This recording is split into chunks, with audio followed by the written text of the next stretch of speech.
Assalamualaikum warahmatullahi wabarakatuh. Perkenalkan, nama saya Nurul Fajrani Usman, SPD MPD, dosen di Program Studi Pendidikan Biologi, jurusan Biologi, Fakultas Matematika dan Ilmu Pengetahuan Alam, Universitas Negeri Gorontalo.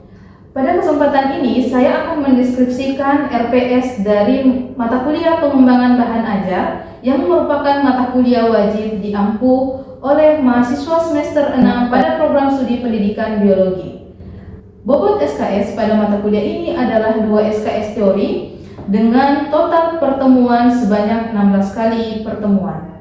Adapun capaian pembelajaran dari mata kuliah ini ada 4. Yang pertama CPL 1 yang berkaitan dengan sikap, CPL 2 yang berkaitan dengan keterampilan umum, CPL 5 yang berkaitan dengan pengetahuan, dan CPL 10 yang berkaitan dengan keterampilan khusus. Dengan CPMK ada 4 dan sub CPMK ada 9. Adapun sub CPMK 1 adalah mampu memahami hakikat peran bahan ajar dalam pembelajaran biologi dengan menjunjung tinggi nilai kemanusiaan. Sub CPMK 2 adalah mampu memahami peran bahan ajar dalam pembelajaran biologi dengan menggunakan pemikiran logis, kritis, dan sistematis. Sub CPMK 3 mampu membandingkan jenis-jenis bahan ajar melalui pemikiran logis, kritis, dan sistematis. Sub CPMK 4 mampu menguasai langkah-langkah menyusun capaian pembelajaran dari capaian pembelajaran pada mata pelajaran biologi secara sistematis dan inovatif. Sub CPMK 5 mampu menguasai instrumen dan validasi bahan ajar melalui pemikiran logis dan sistematis. Sub CPMK 6 mampu menganalisis metode pengembangan bahan ajar melalui kinerja kolaboratif, bermutu, dan terukur. Sub CPMK 7 adalah mampu menyusun lembar validasi produk bahan ajar melalui kinerja kolaboratif dan bertanggung jawab. Sub CPMK 8 adalah mampu mendesain bahan ajar yang inovatif dan kreatif melalui riset dengan metodologi yang tepat, melalui pemikiran logis, kritis, dan sistematis. Dan sub CPMK 9 mampu menghasilkan bahan ajar yang inovatif dan kreatif melalui riset dengan metodologi yang tepat, dengan menjunjung tinggi nilai kemanusiaan dalam mendukung kemajuan iptek. Pada mata kuliah ini, mahasiswa diharapkan mampu menghasilkan bahan ajar yang inovatif dan kreatif yang telah tervalidasi dan menghasilkan produk yang inovatif dan kreatif. Adapun pokok bahasan dari mata kuliah ini adalah hakikat bahan ajar, peran bahan ajar, jenis-jenis bahan ajar, langkah menyusun tujuan pembelajaran dari capaian pembelajaran biologi, instrumen untuk analisis kebutuhan dan validasi bahan ajar, penyusunan bahan ajar teks dan non-teks, dan metode pengembangan bahan ajar. Adapun bentuk pembelajaran pada mata kuliah pengembangan bahan ajar adalah kuliah, responsi, tutorial, seminar, atau yang setara. Metode pembelajaran yang digunakan pada mata kuliah ini adalah diskusi, ceramah, tanya jawab, presentasi, dan demonstrasi. Adapun model pembelajaran yang digunakan adalah 50% menggunakan model PJBL yang dilaksanakan pada pertemuan ke-9 sampai ke-16, model pembelajaran STAD, RKE, dan kooperatif lainnya yang dilaksanakan pada pertemuan 1 hingga pertemuan ke-8. Adapun media pembelajaran baik secara sinkronus maupun asinkronus adalah dengan menggunakan LMS, YouTube, PDF, PowerPoint, teks online, kuisis, maupun pada UNG. Adapun aspek penilaian pada mata kuliah ini yaitu aspek kognitif, aspek psikomotorik, dan juga aspek afektif. Dengan bentuk penilaian, indikator penilaian ada tugas kognitif sebesar 15%, ujian tengah semester 15%, ujian akhir semester 20%, dan tugas proyek 50%, dengan rincian tugas proyek sebesar 20%, presentasi proyek 10%, dan produk akhir proyek adalah 20%. Demikianlah deskripsi mata kuliah dari pengembangan bahan ajar. Selanjutnya dilakukan simulasi proses pembelajaran tatap muka di kelas pada pertemuan ketiga. Assalamualaikum warahmatullahi wabarakatuh. Waalaikumsalam warahmatullahi wabarakatuh. Selamat siang adik-adik semua. Siang. Bagaimana kabarnya? Alhamdulillah baik. Baik. Hari ini kita bertemu lagi ya di mata kuliah pengembangan bahan ajar. pada pertemuan hari ini kan merupakan sudah pertemuan ketiga ya. Oke, sebelum kita belajar, Ibu meminta Ketua Tingkat untuk memimpin doa terlebih dahulu. Silahkan Ketua Tingkat. Baik, terima kasih Ibu. Jadi sebelum kita mulai proses pembelajaran, marilah kita sama-sama berdoa. Berdoa menurut kepercayaan dan keyakinan kita masing-masing. Berdoa dimulai. Berdoa selesai. Baik, terima kasih untuk Ketua Tingkat. Sebelum kita masuk ke pembelajaran, Ibu melakukan absensi terlebih dahulu ya. Untuk hari ini yang tidak hadir Ketua Tingkat, ada siapa saja yang tidak hadir? Ada satu orang Ibu. Jadi atas nama Muhammad Kiratul Bola itu ada dalam keadaan sakit Ibu. Oke. Kiran bola itu ada konfirmasi ke Ketua Tingkat? Ada Ibu. Oke, baik. Oke, adik-adik, mari kita selalu menjaga kesehatan ya, dan kita doakan temannya semoga segera diberikan kesehatan ya, sehingga bisa kembali beraktivitas dan belajar seperti kemarin-kemarinnya. Oke, baik. Kita akan melanjutkan materi sebelumnya ya, karena ini sudah pertemuan ketiga. Ada tidak yang masih ingat atau Ibu ingin meminta review dari kalian? Ada yang bisa memberikan review dari materi sebelumnya? Satu orang? Saya Ibu. Oke, baik. Ilham, silakan. Baik, pada pertemuan sebelumnya kita mempelajari tentang bahan ajar, di mana bahan ajar ini membantu kita dalam proses pembelajaran. Dalam pertemuan pertama juga yaitu mempelajari tentang bahan ajar, yaitu sebagai alat bantu guru ataupun siswa, dan juga pada pertemuan kemarin kita belajar tentang pembelajaran biologi. Nah, bahan ajar juga ini membantu pembelajaran dalam pembelajaran, yaitu berproses lebih terstruktur juga, meningkatkan kualitas dan efektivitas pembelajaran dan menunjang pembelajaran efektif di dalam kelas. Ya, baik, berikan aplaus dulu untuk Ilham. Baik sekali ya. Jadi pertemuan kemarin kalian pasti masih ingat kita belajar tentang peran dari bahan ajar itu sendiri ya. Peran bahan ajar itu ada perannya sendiri untuk guru, beda juga ya perannya untuk siswa dan khusus untuk pembelajaran. Secara umum peran bahan ajar itu adalah untuk memudahkan ya penyampaian informasi sehingga siswa itu bisa memahami materi dengan baik, seperti itu. Oke, hari ini kita akan belajar khususnya pada materi jenis-jenis bahan ajar ya. Oke, untuk hari ini adapun CPMK atau capaian mata kuliah kita adalah CPMK 5, yaitu mampu mengimplementasikan konsep dan prinsip muatan teknologi dan pengetahuan tentang bahan ajar dalam pembelajaran biologi. Sedangkan sub CPMK dan pertemuan kita hari ini adalah mampu membandingkan jenis-jenis bahan ajar melalui pemikiran logis, kritis, dan sistematis. Dan indikator atau tujuan pembelajaran kita hari ini, kalian akan mampu membandingkan jenis-jenis bahan ajar berdasarkan cara kerjanya, berdasarkan sifatnya, membandingkan jenis-jenis bahan ajar cetak dan membandingkan jenis-jenis bahan ajar non cetak ya. Jadi Ibu harap kalian sudah bisa memahami tujuan pembelajaran kita pada hari ini. Kalian diharapkan mampu mengetahui dan membandingkan jenis-jenis bahan ajar ini. Paham? Ya. Oke. Baik, selanjutnya ya, ini definisi bahan ajar. Kita hanya mereview ya. Jadi ini adalah definisi bahan ajar menurut Depdiknas. Ini adalah apa sih bahan ajar itu? Nah, bahan ajar adalah seperangkat substansi pembelajaran yang disusun secara sistematis ya. Kemudian menampilkan sosok utuh dari kompetensi yang akan dikuasai peserta didik dalam kegiatan pembelajaran. Seperti itu. Nah, sebelum kita masuk ke jenis-jenis bahan ajar ya, ada tidak satu orang yang mau menyebutkan selama kalian sekolah atau selama proses perkuliahan bahan ajar apa yang paling sering kalian gunakan? Ada satu orang yang mau menyebut? Oke, Amna. Untuk itu sejak SMA kami itu belajar menggunakan buku paket, di mana guru menjelaskan terkait buku paket itu dan kami mengerjakan beberapa soal yang telah diajarkan di dalam buku paket tersebut. Oke, Amna buku paket. Yang lain ada yang mau menjawab? LKPD Ibu. Oke, Ilham LKPD. Ya, itu adalah contoh dari jenis-jenis bahan ajar ya. Nanti kita lihat dia masuk klasifikasi jenis-jenis bahan ajar yang mana ya. Oke, baik.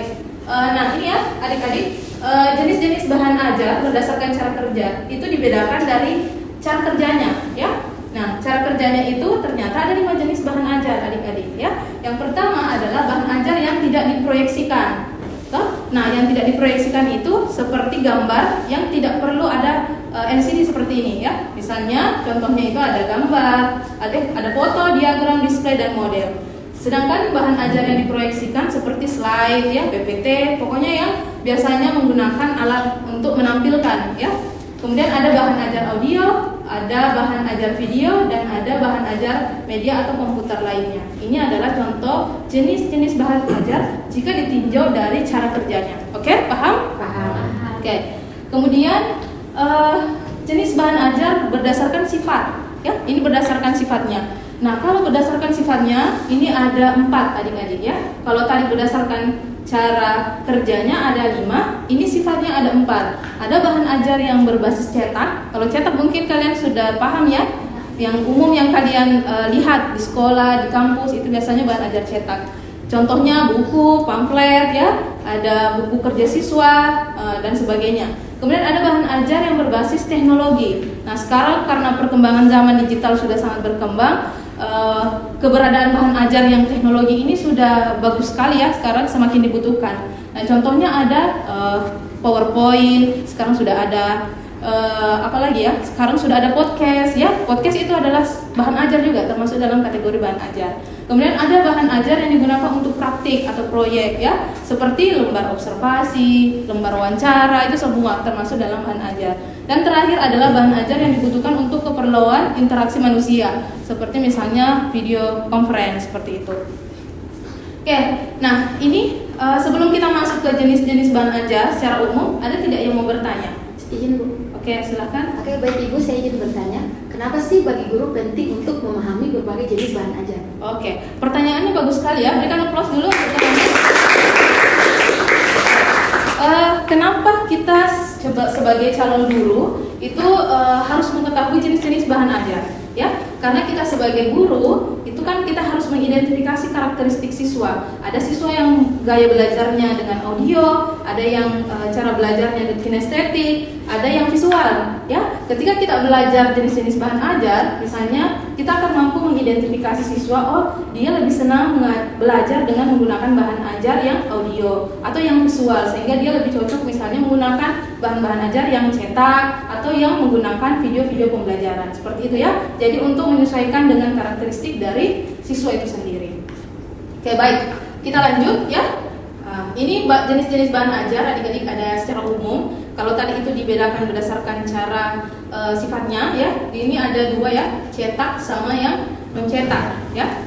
Yang cetak itu berarti yang menggunakan kertas ya. Sedangkan yang non cetak itu adalah materi pelajaran yang biasanya untuk disusun secara sistematis oleh guru dan digunakan dalam pembelajaran offline maupun online ya. Intinya kalau yang non cetak berarti dia tidak dicetak ya dalam bentuk kertas seperti itu. Nah, ini contoh-contoh ya adik-adik. Nah, sekarang kita masuk ke jenis-jenisnya ya, ke jenis-jenis bahan ajar cetak. Ini ada buku, ini buku paling sering kalian gunakan ya. Nah, ini contohnya buku ya. Ini buku, contohnya buku biologi yang kalian pelajari mungkin waktu SMA, SMP. Ini adalah termasuk dalam kategori jenis bahan ajar yang cetak ya, karena dia itu kan dicetak dan biasanya ada di sekolah ya, disiapkan oleh sekolah. Begitupun kalau di perkuliahan, kalian mungkin ini handout. Nah, kalian biasa menggunakan handout ya. Kalau handout ini dia biasanya ditulis oleh seorang ahli ya untuk memperkaya pengetahuan peserta didik ya. Biasanya handout adalah pernyataan atau gagasan yang telah disiapkan oleh pembicara. Ini contohnya. Ini contohnya handout biologi. Kemudian ada modul ya.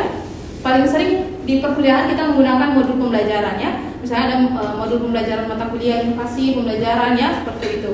Nah, ini modul adalah sebuah buku yang ditulis dengan tujuan agar peserta didik dapat belajar secara mandiri tanpa atau dengan bimbingan guru. Jadi itu bedanya dengan buku ya. Kalau buku itu adalah bahan ajar yang memang digunakan untuk mencapai kompetensi tertentu atau tujuan pembelajaran. Kalau modul itu ada untuk siswa bisa belajar secara mandiri. Jadi ada tidak adanya guru, ini modul ini bisa membantu siswa untuk memahami materi. Oke, selanjutnya ada LKPD. LKPD saya yakin kalian sudah sering mengerjakan waktu sekolah ya. Kalau di perkuliahan namanya LKM, lembar kerja mahasiswa. Biasanya ada instruksi untuk mengerjakan tugas ya, untuk mencapai tujuan pembelajaran tertentu ya. Biasanya ada tugas-tugas yang harus diisi dan dikerjakan. Kemudian monograf ya. Monograf itu juga termasuk dalam bahan ajar yang cetak ya. Contohnya apa sih bedanya Bu? Itu monograf. Nah, Kalau monograf itu adalah dia hanya bahan ajar yang pembahasannya itu lebih spesifik. Seperti contohnya itu monograf, dia hanya membahas tentang ikan tawas, ya, ikan tawas ini. Kemudian dia lihat hanya, jadi buku ini isinya hanya tentang ikan tawas dan biologi reproduksi dan domestikasinya saja. Jadi monograf itu lebih spesifik satu topik saja, ya. Itu bedanya. Kalian sudah bisa membandingkannya, bedanya buku, modul, handout tadi LKPD sama monograf, ya. Yang lebih spesifik kajiannya itu disebut dengan monograf, seperti itu. Nah, selanjutnya bahan ajar non cetak, ya. Non cetak itu ada PowerPoint, ada elektronik modul, ada video pembelajaran, podcast, gambar dan media interaktif lainnya. Ini PowerPoint-nya. Kalau PowerPoint kan kalian sudah sering membuat PowerPoint. Itu adalah bahan ajar yang non cetak, ya. Karena kan dia itu diproyeksikan, ya.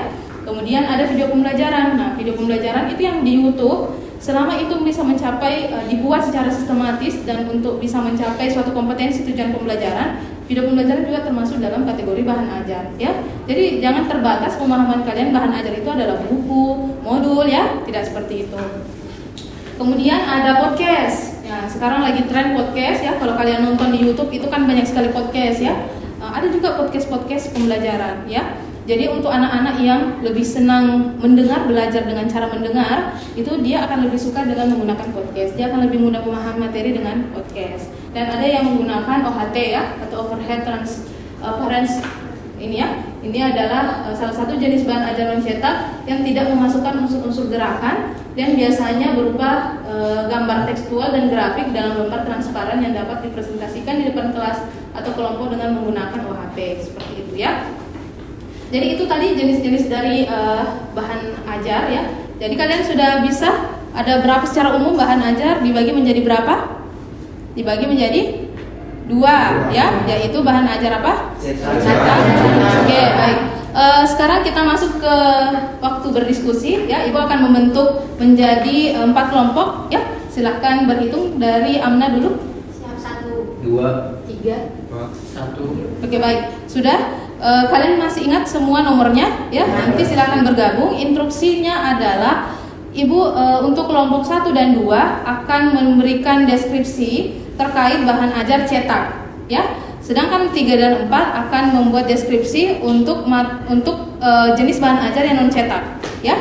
Kemudian kalian silakan buat dalam bentuk mind mapping atau infografis lainnya. Kemudian nanti akan dipresentasikan di depan. Oke, baik? Oke, silakan berbentuk kelompok.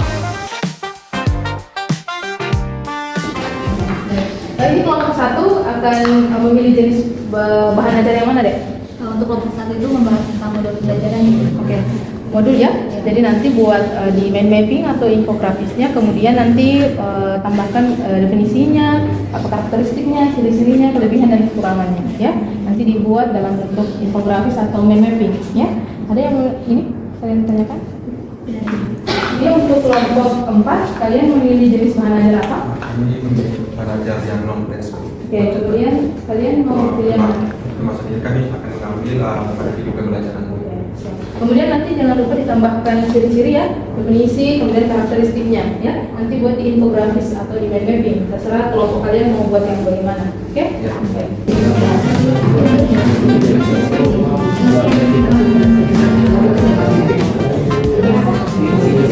Baik, adik-adik, sekarang sudah selesai, ya, waktunya diskusi. Kemudian kita akan lanjutkan ke sesi presentasi, ya. Ini terkait dengan hasil yang sudah kalian diskusikan. Kemudian Ibu akan meminta untuk kelompok 1 terlebih dahulu untuk mempresentasikan hasil pekerjaannya, ya. Nah, ini saya persilakan perwakilan kelompok 1 untuk naik ke depan.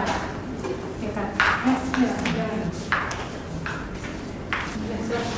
Oke, silakan yang lain memperhatikan, ya, presentasi dari kelompok 1. Nanti kalau ada yang ditanyakan, nanti kita buka sesi diskusi. Silakan untuk kelompok 1. Baik, terima kasih atas kesempatan yang sudah diberikan Ibu.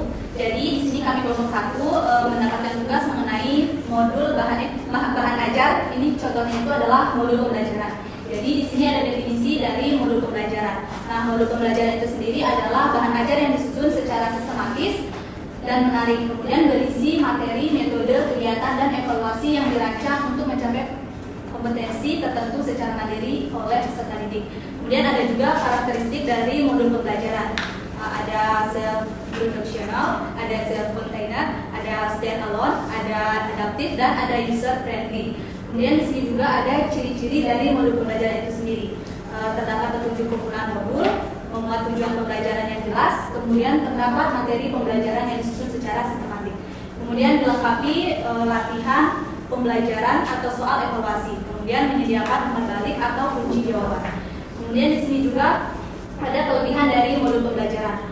Nah, kelebihan yang pertama yaitu mendorong siswa belajar mandiri, kemudian materi disusun secara sistematis dan terarah. Kemudian ada mempermudah guru dalam menyampaikan pembelajaran. Dan yang terakhir yaitu efektif digunakan dalam pembelajaran jarak jauh. Kemudian di sini juga ada kekurangan dari modul pembelajaran. Yang pertama, membutuhkan waktu dan keterampilan tinggi untuk penyusunan. Kemudian yang kedua, tidak semua siswa mampu mempelajari belajar mandiri. Kemudian keterbatasan interaksi langsung antara guru dan siswa. Baik, sekian pemaparan presentasi dari kelompok kami. Lebih dan kurangnya mohon dimaafkan. Ya, berikan aplaus untuk jadi modul ajar atau modul pembelajaran itu adalah salah satu contoh ya dari jenis bahan ajar cetak ya, seperti itu. Jadi sudah betul ya disampaikan tadi oleh kelompok penyaji. Ini ada definisinya, kemudian karakteristiknya, ciri-cirinya, dan ada kelebihan dan kekurangan. Oke, selanjutnya kita langsung ke kelompok selanjutnya yang akan mempresentasikan tentang jenis bahan ajar non cetak. Baik, jadi selanjutnya di sini kami dari kelompok 4 akan mempresentasikan dari hasil kami mengenai bahan ajar non teks berupa video pembelajaran. Jadi yang pertama untuk definisi video pembelajaran ini merupakan media audiovisual yang menyajikan materi pelajaran secara visual dan juga verbal. Yang pelajaran secara visual dan verbal ini untuk mendukung pemahaman siswa secara lebih konkret juga menarik. Selanjutnya untuk karakteristik dari video pembelajaran ini, yang pertama ada berisi kombinasi gambar, suara, teks, dan juga animasi. Nah, yang kedua ini menyajikan informasi secara runtuh dan juga terstruktur. Dan yang terakhir dapat digunakan secara mandiri maupun dalam pembelajaran tatap muka dan juga daring. Selanjutnya untuk ciri-ciri sendiri, yang pertama ada menampilkan visualisasi konsep atau proses pembelajaran. Yang kedua mempunyai alur narasi yang jelas. Yang ketiga dapat diakses melalui berbagai platform seperti YouTube, LMS, dan juga dan lain-lain. Yang terakhir disertai suara narasi atau guru untuk penjelasan. Nah, untuk kelebihan video pembelajaran ini, yang pertama ini dapat meningkatkan daya tarik dan juga motivasi belajar. Yang kedua membantu menjelaskan konsep abstrak secara visual. Yang ketiga dapat diulang-ulang sesuai kebutuhan siswa. Dan yang terakhir cocok untuk pembelajaran mandiri. Nah, adapun kekurangannya, pertama ini membutuhkan perangkat atau koneksi internet. Yang kedua kurang efektif jika tanpa bimbingan atau penguatan guru. Dan yang terakhir produksi memerlukan keterampilan dan juga waktu yang lebih lama. Mungkin itu presentasi dari kami, dan kurangnya mohon maaf. Saya kembalikan kepada Ibu.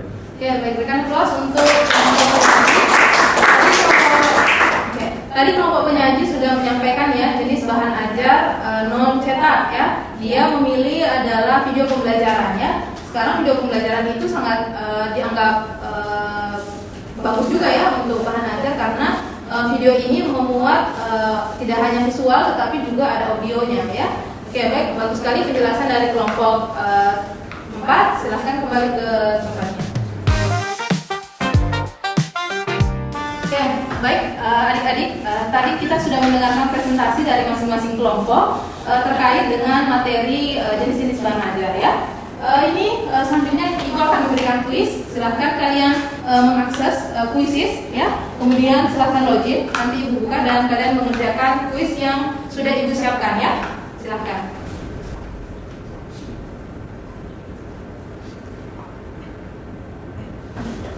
Oke, sudah selesai ya semuanya.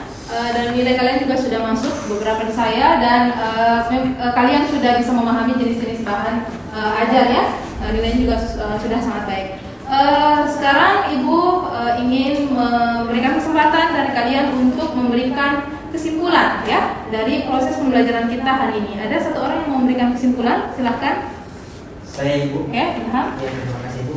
Jadi bahan ajar diklasifikasikan dalam berbagai bentuk, yaitu seperti cetak, digital, audio, visual, dan audiovisual. Dan seperti penjelasan dari kelompok pertama sebelumnya, yaitu salah satu contoh bentuk bahan ajar cetak itu seperti buku, kemudian ada modul, ada LKPD, dan contoh dari non cetak juga, yaitu contohnya seperti video, gambar, dan podcast, dan media interaktif lainnya.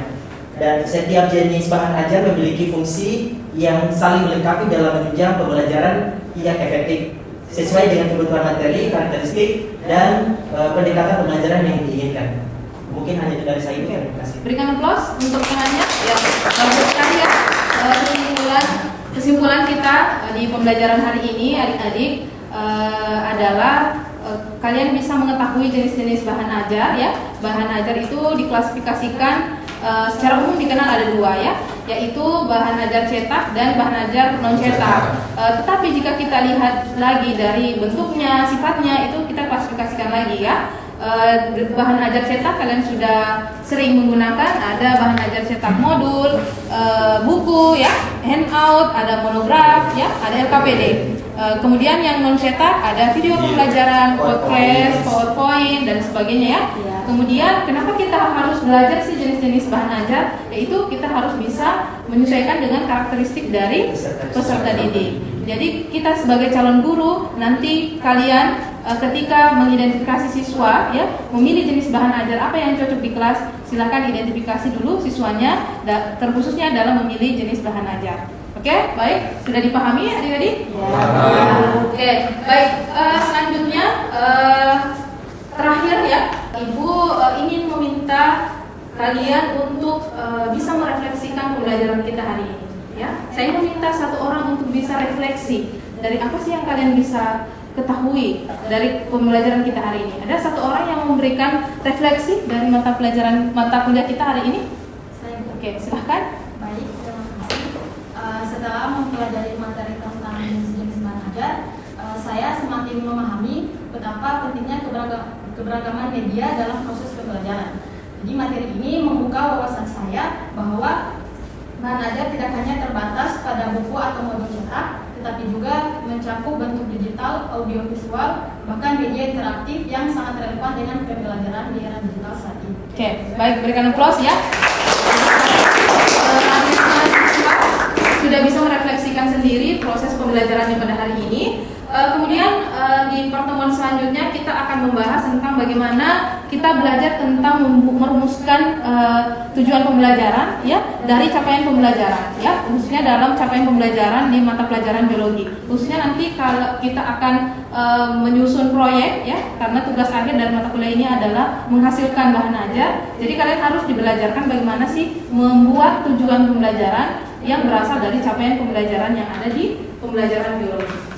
Kemudian selanjutnya untuk pekan depan ya, Ibu akan memberikan tugas pada mata kuliah pada materi hari ini. Oke, ya. Ini tugasnya adik-adik, ini ada tugas. Tugas sudah Ibu sudah upload di Sepada. Silahkan kalian mengakses Sepada. Di situ sudah ada batas waktu pengerjaan. Ini adalah tugasnya adalah untuk melakukan analisis terhadap berbagai jenis bahan ajar yang ada di sekolah. Ya, silahkan dicek di akun Sepadanya. Perhatikan batas waktu pengumpulannya.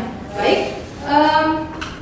Selanjutnya Ibu tadi juga sudah menyampaikan materi kita selanjutnya, silahkan dipelajari ya. Untuk bahan kajian, bahan materi sudah Ibu juga upload di Sepada, silahkan dibaca dan dipelajari. Oke, untuk pembelajaran kita hari ini cukup sekian. Silahkan ketua kelas memimpin doa terlebih dahulu. Oke, terima kasih. Jadi sebelum kita mengakhiri pembelajaran, marilah kita sama-sama berdoa. Berdoa menurut kepercayaan dan keyakinan kita masing-masing. Berdoa dimulai. Selesai. Ya. Baik, terima kasih adik-adik. Sampai bertemu di pekan selanjutnya. Sekian pertemuan kita hari ini. Lebih dan kurangnya mohon dimaafkan. Wabillahi taufiq wal hidayah. Wassalamualaikum warahmatullahi wabarakatuh. Waalaikumsalam warahmatullahi wabarakatuh. Demikianlah demonstrasi pembelajaran tatap muka di kelas pada pertemuan ketiga di mata kuliah pengembangan bahan ajar. Semoga bermanfaat. Terima kasih. Wassalamualaikum warahmatullahi wabarakatuh.